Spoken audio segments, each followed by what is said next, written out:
Yo, what's up guys? Teacher Paul here, and today we have a coffee request. If you want to request a video, click over here or go to buy me a coffee, link is in the description. Thank you so much for your daily support. It's been awesome. And today we have a request by Ivan. So Ivan says, in this clip, you will get really good tips in anger management. Enjoy. Am I angry? Why do I need tips on anger management? I'm kidding. I think this is a comedy video because this is the guy from Kongen Befaler. Is it the Cameloso guy?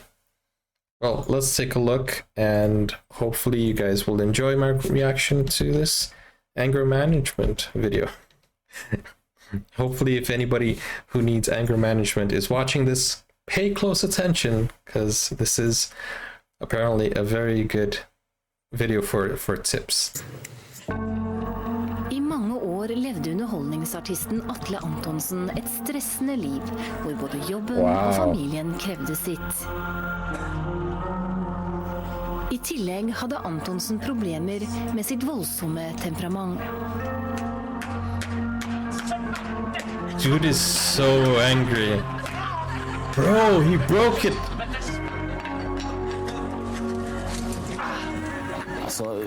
Problemet mitt var jo at jeg kunne bli veldig sint på ting. I have a theory. I think he got so angry after trying to understand the Danish. I'm kidding. Cameloso reference, by the way. Problemet mitt var jo at jeg kunne bli veldig sint på ting i hverdagen, da. Og bokstavelig talt ting. Jeg kunne liksom få det til å svartne helt for meg. And they make it as if it's a true thing, right? As if it's a true documentary.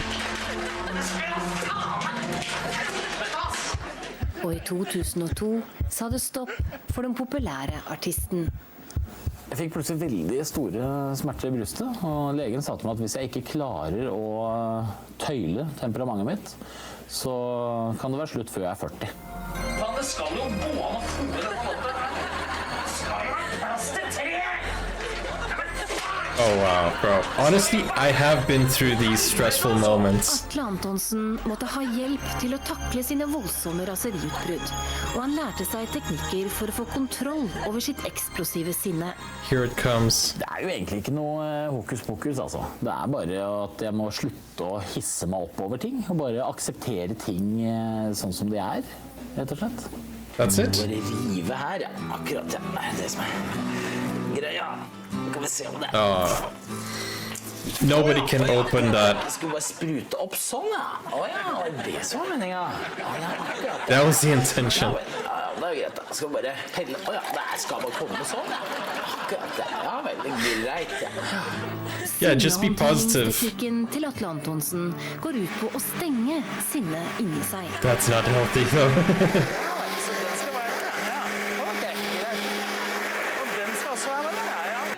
Sånn, ja, akkurat.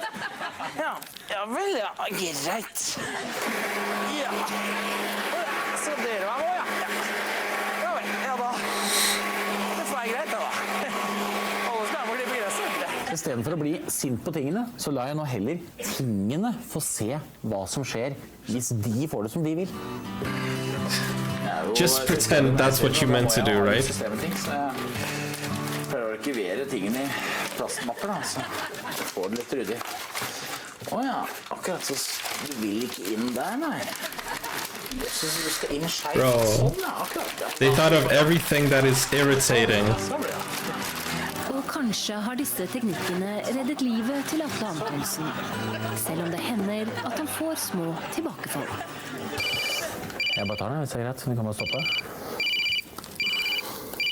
The cables. Faen. Det er handsfree helvete, altså.